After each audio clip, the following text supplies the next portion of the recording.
Shalom Israel.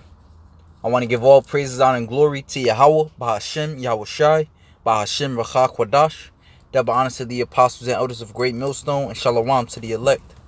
And I want to entitle this through the Spirit, Don't Poke the Bear. The bear being Russia. And this is entitled to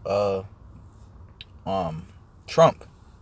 Don't poke the bear. Okay, and I want to get into a few articles. Alright, and as I read it, you'll see that Trump, which represents America, he's the president or the leader of America. Okay, it looks like he's got everything in the bag, as Jake say. He got everything under control. He's putting a squeeze on all his enemies, on all his adversaries. Alright, in which, when you look at it through a carnal eye, it looks like America's winning. Okay, but according to the scriptures, we know World War III has to come to pass. It will come to pass. We also know that America's allies will turn against them. We also know, according to Ezekiel 38, that Gog, which is Russia in the scriptures, is going to have an evil thought. And they're going to come into America and seize this place. Okay? Now it says Trump considering blockade or quarantine of Venezuela. And Venezuela is a ally of Russia, along with China and Iran. Okay? And when you look at this the world stage, so to speak, okay, all of those who do business with Russia, Trump or America is putting a squeeze on, i.e. Iran, as well as Venezuela. Okay? So now this is forcing Russia or the bear, alright, is forcing them into a corner. Alright? And when a bear is forced into a corner, they have no other choice but to fight. Now it's saying, having slapped several rounds of sanctions on Venezuela, President Donald Trump has said that the next step for the U.S. could be an increasing pressure on the South American country by imposing a blockade or quarantine. Trump made the offhand remark, which may mean tons of additional hardship for the people of crisis-hit Venezuela. Alright, so this also goes to prove that it's going to be more hell upon you tribes over there in Venezuela. Alright, which are the Asherites in scriptures. After he was asked by a reporter at the White House lawn, it has been considered a blockade or a quarantine of the Latin American country, given the amount of foreign involvement from Russia, China, and Iran. Alright, because as I mentioned before, these are allies with Venezuela. They all have a common interest in Venezuela, because Venezuela, I believe, is the second, richest economy, in terms of oil. Okay. So it says, yes, I am. The U.S. president responded without elaborating. The curt respondent prompted the journalist to ask again, only for Trump to triple down, yes, I am. Yes, I am. It was the first time Trump broached the subject of an actual blockade of Venezuela since recognizing self-proclaimed interim president Juan Guaido in January. Washington has unleashed a crackdown on Venezuela's state-owned oil industry, banking sector, and individual officials, while pressuring third countries such as Cuba, who had chosen to stand by Venezuela President Nicolas Maduro, into withdrawing their support. U.S. Secretary of State Mike Pompeo last month called on every foreign power to leave Venezuela so the Venezuelan people can take back the country and rebuild it in a way acceptable for the U.S. Okay? And they don't want any opposition. They want Venezuela to stand alone so they can be weak, to make it easier for America to go in there and seize it, because, like I said, it's rich in oil. And now that the Straits of Hormuz is it's rough to get oil out of there, they figure, why not go into their own backyard? All right. But the thing is, now America, which which Trump represents America, and Trump is an Edomite, and we know Edomites, all right, which are the Caucasian people today, are proud. Now, what just recently happened also in Venezuela is that America, they set up their puppet president, Juan Guaido, and they tried to stage a coup to oust Nicolas Maduro, all right, so they can have their hand in the cookie jar, so to speak, so they can have power in Venezuela, okay? But the coup didn't work, all right? And because they're proud, they don't just leave it at that, because America always had a get down or lay down, mentality. If you don't fall in line with us, we'll just oust you. Or they'll stage a coup, and if that doesn't work, they'll attempt to assassinate that president and put their own puppet president in there. But that's not working right now in Venezuela. So what they're doing is they're putting a squeeze, all right, on Venezuela to hurt their economy, all right, and now they're trying to hurt Venezuela's allies. So therefore, at the end of the day, Venezuela will have to look towards America for help. All right. So since Washington has been openly pushing for regime change in Venezuela, but so far Guaido has not prevailed, with a botched coup attempt on April 30th showing a lack of support for him among the military. Okay. And get another one real quick. This is another article, which just came out July 29th, 2019, only a few days ago. It says Trump bleeds U.S. rivals in Venezuela. Now it says, welcome to Venezuela, the tyrant's paradise for America's adversaries. China, Russia, Iran, Cuba called them the crick, who have been a perpetual annoyance to the Trump administration. And yet could our rivals be showing signs of political hemorrhage fever? Is President Trump's strategy subtly bleeding their economic and strategic resources? You see, as I was saying before, because it's almost like it's basically two birds in one stone. Because Iran, China, and Russia are also not allies, adversary to America. All right. So, hey, why not hurt all of them? You know what I'm saying? By going in and messing up their business with Venezuela. Messing up the oil reserves and whatever, business they do over there in Venezuela.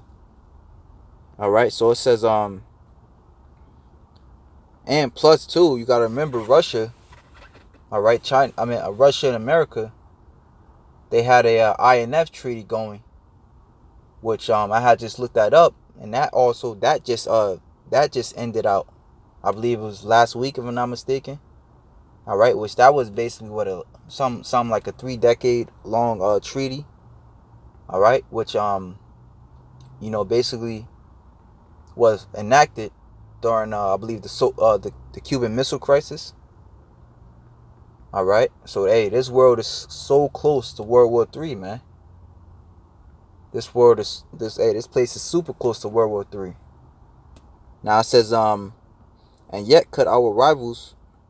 Oh, Slovakia. It says several years ago, Venezuela seemed like a good place for America's foes, a strategically located, fully corrupt oil state with an entrenched authoritarian regime, defended by both a relatively strong military and a motorcycle gang street militia. China expands the Belt and Road Initiative into Latin America and has oil as collateral for its investments. Russia gets a strategic base for its U.S. targeted bombers and partners with a major oil supplier to manipulate the oil market. Iran and a whole host of Islamic terrorists get a training and infiltration base in Latin America, and Cuba broadens its footprint and gets needed oil. If you're hell-bent on global conquest and want to annoy and distract the U.S. while you wreak havoc in Europe, Asia, or the Middle East, oil-rich, self-monetizing Venezuela was the no-brainer. But the things went south. Olympian levels of corruption and incompetence fully cratered the Venezuela economy.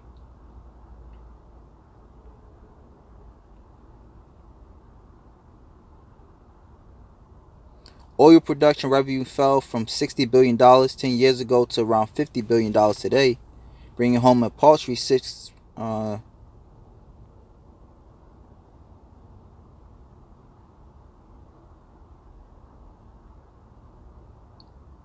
gonna keep going. This is paltry $6 billion in profits to a country with some of the world's largest oil reserves. Gross domestic product has fallen from $350 billion to less than $70 billion for a country whose public sector soaks up 40% of GDP. That spells no electricity, weakened army and police, no healthcare, no food or water, no hope. Creditors whose debt exposures run at 35% of GDP and rising won't lend anymore, and it will all get much worse. Suddenly, China's Belt and Road looks like rope and noose. Venezuela causes the crick to start hemorrhaging money to sustain this strategic losing play. Russian strategic inroads become expensive and unreliable.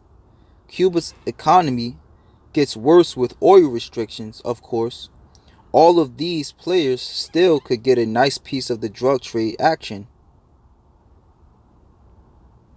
With the US Navy upping its attention to the region, the normally smooth drug routes out of Venezuela and Cuba become more difficult.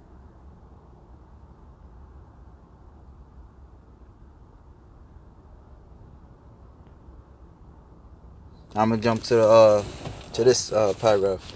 And what does Trump do? He takes his time. He builds a coalition of South American states through the Organization of American States. He rolls out national security advisors John Bolton to keep military pressures on, and forces the CRIC to continue to invest in secret police, military support, and patching deterioration infrastructure. He puts sanctions on oil shipments to Cuba to squeeze both Russia and Cuba. He bleeds them all until they realize it's a losing bet. And that's what Trump and America's been doing on every front, on all fronts. All right, by putting a squeeze, like I said, on Venezuela as well as Iran. Okay, because those are the two major places to that the world gets their oil from. The irony is that Trump has turned our rivals' own military and political doctrines against him. They have created long, expensive, and hard-to-defend supply lines. They have become bogged down in a costly strategy that no longer pays for itself. They are becoming isolated politically in a region that understands the motives of CRIC, the disastrous results of their socialist police state approaches, and the complete failure of the corrupt and incompetent Venezuela regime. From strategic, economic, political, and foreign policy perspectives, Trump is playing in a winning hand, especially if he ignores the calls to arms from the left, humanitarian crisis, and from the right, communist and terrorist breachhead. The declining oil revenues and economic collapse will not be reversed under the current Venezuelan leadership. The CRIC is losing badly. Trump can't wait. It's impossible to predict what will happen next to Venezuela when Nicolas Maduro will be placed as president, and by whom, when China will be forced to change sides to protect its investment, and how reconstruction will unfold. But I'm going to just leave it at that, because as we read, like I said, it looks like America, hey, they winning. They on the win. They have the winning hand. They have the upper hand. They got the straight flush. But according to the scriptures, hey, this place will be destroyed. Okay, so this is Job chapter 18 verse 5. Because this is a new day, and when I say a new day, it basically meaning that America, all right, that whore that sitteth upon many beasts,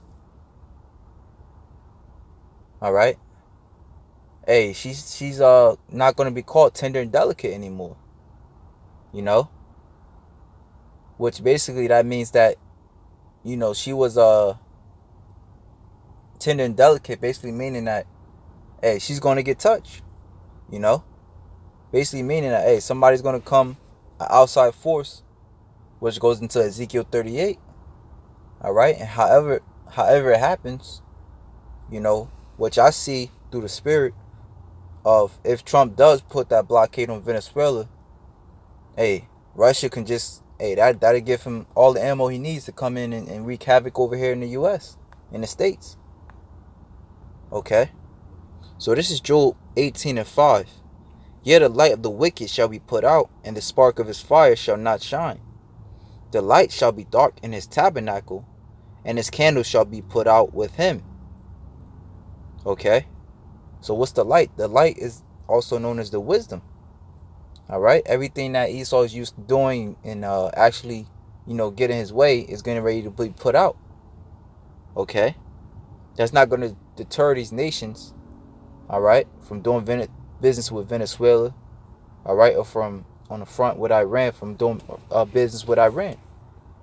Okay? Because you have it also now to where, I know the elder Sakaran, he did the video of how Germany is choosing not to back, you know, America and their, you know, their so-called proxy war with Iran. All right, which Germany is one of America's allies, which goes into also what Obadiah verse 6. They that were confederate with thee have laid a wound under thee. You know, you have a lot of these other nations creating what's known as the Instex program, so they can oust the petroleum dollar or the American dollar, all right, which will ultimately, you know, weaken the American economy, and they're going to use I forgot what currency they were calling it, but they're going to use a foreign currency. Okay, so all these things are happening, man, weakening America. Hey, and like the scriptures say, the light of the wicked shall be put out, and the spark of his fire shall not shine. The light shall be dark in his tabernacle, basically meaning this place is not going to be set on high as it once was. But people are beginning to look down upon this place. You had in recent months, the past few years or whatever, as Trump been in office, he's been pulling out of these particular treaties like the INF, the JCPOA. Now these other nations are seeing, you know, that they can't do business with this place. The light shall be dark in his tabernacle, and his candle shall be put out with him. The steps of his strength shall be straightened. All right, because now he can't just be loose with his you know, sanctions, and he realized that nobody's not listening to him. All right,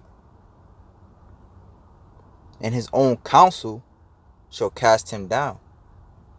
All right, so whereas you were used to doing things a particular way and following that platform, you know, following those particular steps to get your way, it's not going to work for you anymore, man. You know, for he is cast into a net by his own feet, and he walketh upon a snare. And that's the thing, man. That's why the scriptures say the deceiver and the deceiver are his. Because you could be thinking you're doing something and you're going to win, you know. But, hey, like the scriptures say, victory is of the Most High, man. You know, victory is of the Most High. And the scriptures also say the Most High ruleth in the kingdom of men. All right, and we know according to the scriptures that, hey, the Most High hates all workers of iniquity. All right, and because, hey, Esau's been doing so much wickedness for these past years, hey, it's catching up to him now, man. All right, there's plenty of scriptures, man. Though a sinner do evil 100 times, yet it shall be well with him that fear the Lord. You know, so, hey, judgment is coming, man. You know, prophets of the Lord are out there, which means judgment is coming. All right, you have what just passed is known as the black moon. All right, you have mass protests going through all across the world in Israel.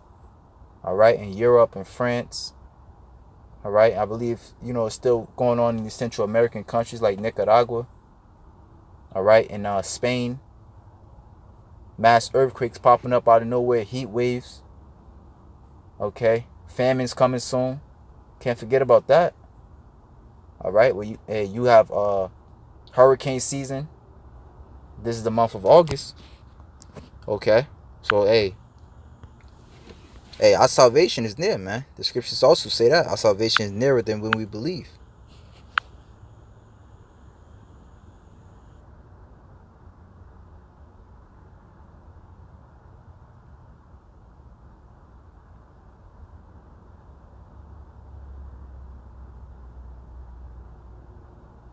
This is Revelations 18:5.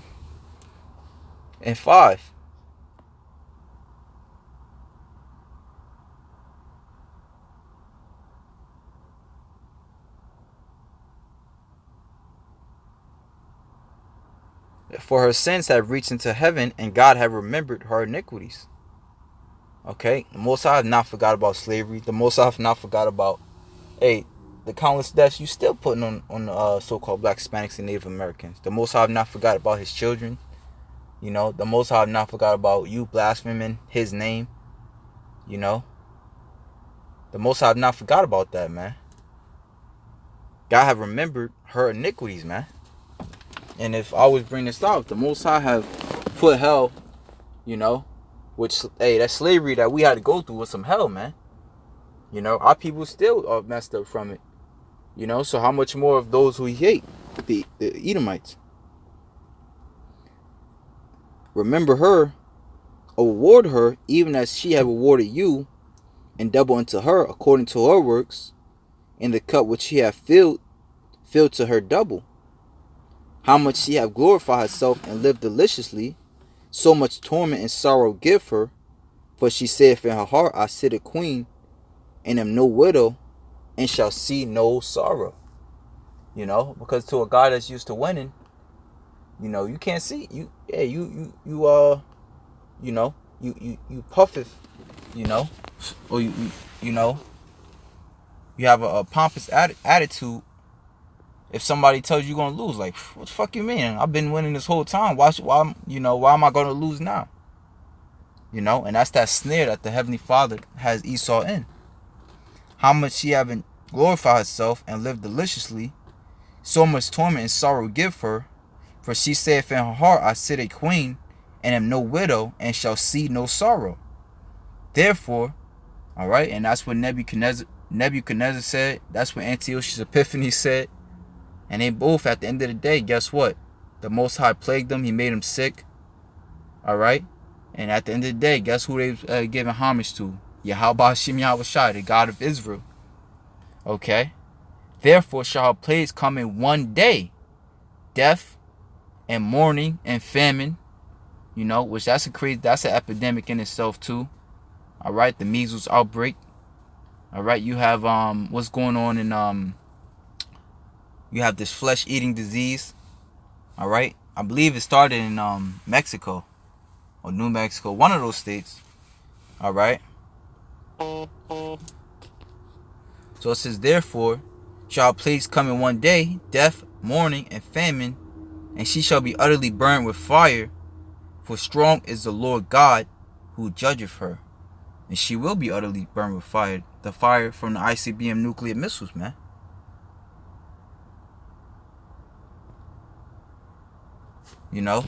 So that's what it's ultimately gonna come down to. Let me bring out that scripture in Ezekiel 38. Because like I said, it looks like Esau has the upper hand. America has the upper hand. But I'm gonna come back to that. Let me see.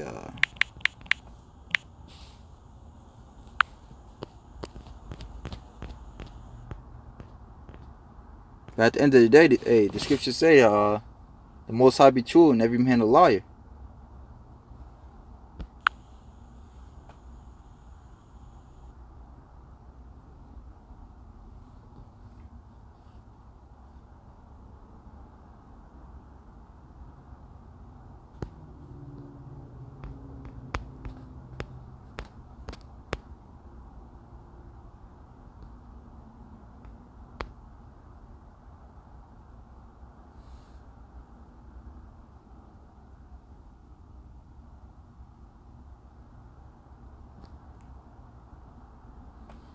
Revelation 17 and you see.